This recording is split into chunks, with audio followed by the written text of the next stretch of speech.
guys! So today we're going to talk about Proposition 53. Now Proposition 53 is titled Revenue Bond, Statewide Voter Approval Initiative Constitutional Amendment. The summary is as following. Proposition 53 requires statewide voter approval before any revenue bond can be issued or sold by the state for a certain project if the bond exceeds $2 million. So the state builds many things. It builds bridges, it builds prisons, it builds offices, and so forth. And they have generally two methods of paying for them. The first is a pay-as-you-go method. The second is a selling of bonds. Now bonds are very similar to loans and they are paid back with interest. So investors provide these bonds, and so there are two types of bonds. General obligation bonds, which are paid for by the taxpayers, and revenue bonds, which are paid for from the revenue collected from the projects, such as toll roads. Right, so the proposal states that there will be a required voter approval for certain state revenue bonds. These bonds include bonds that are greater than $2 billion. Now, according to the Voter Guide website, it is not very likely that the project would exceed $2 billion. Very well. If you vote yes, the state will require voter approval before starting the project. If you vote no, then the state will not require such thing. Let's talk about Proposition 54. Now, Proposition 54 is titled Legislators, Legislation, and Proceedings, Constitutional Amendment, Initiative, Constitutional Amendment, and Statute. Proposition 54 prohibits legislators from passing any bill unless published on the internet for 72 hours before the vote. This would require legislators to record its proceeding and post them on the internet. The fiscal impact is a one-time $1 million to $2 million and about $1 million annually to record legislative meetings and make the videos. To the average person, that is a lot of money, but to legislators, that is less than 1% of the legislator's budget for its own operation. It is important to note here that legislators do hold public meetings, and most of these meetings are recorded and they are online and they're available for public usage. However, they cannot be used for political or public process.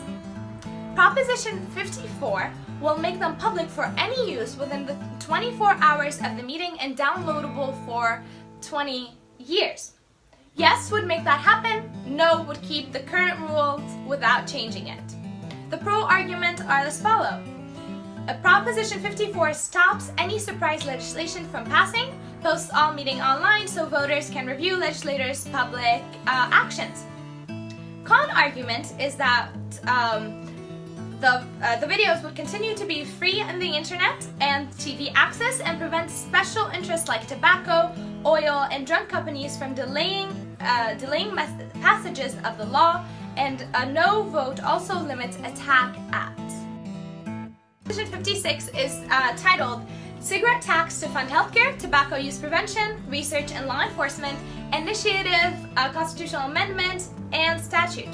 So the proposal is to increase $2 in tax with the equivalent increase on other tobacco products, electronic cigarettes containing nicotine. Now the fiscal impact of that is an additional revenue for the state of about $1 billion to $1.4 billion within 2017 and 2018, with a potential drop in that revenue as users begin to lessen their usage of these products. If you vote yes, the tax on cigarettes and the like products would become $2.87. If no, it will remain the same at 87 cents. So Proposition 58. Proposition 58 is titled English Proficiency Multilingual Education Initiative Statute. So public schools are required by law to teach English to non-native speakers, and they're supposed to teach them how to speak and how to read English along with the other subjects that they are being taught at school. Now they can do that through two ways. The first is in an English-only classroom, and the second is a bilingual classroom. A bilingual classroom has a teacher that speaks the student's native language and as well as English. These bilingual classes are meant to last between 3 to 6 years, so students can continue to be taught in their native language despite their acquired fluency in English. In California, schools are required to teach English learners mostly in English. This restricts the use of bilingual programs. Now, Proposition 58 preserves requirements that public school ensures students obtain English language proficiency, requires school districts to solicit parent community input in developing language acquisition programs, and requires instruction to ensure English acquisition as rapidly and effectively as possible. Authorizes school district to establish dual immersion programs for both native and non-native English speakers.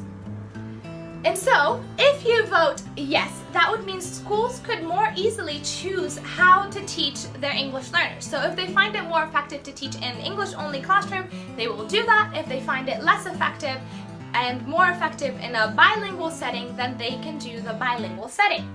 A vote no would mean that public school would require to teach most English learners in English-only classrooms.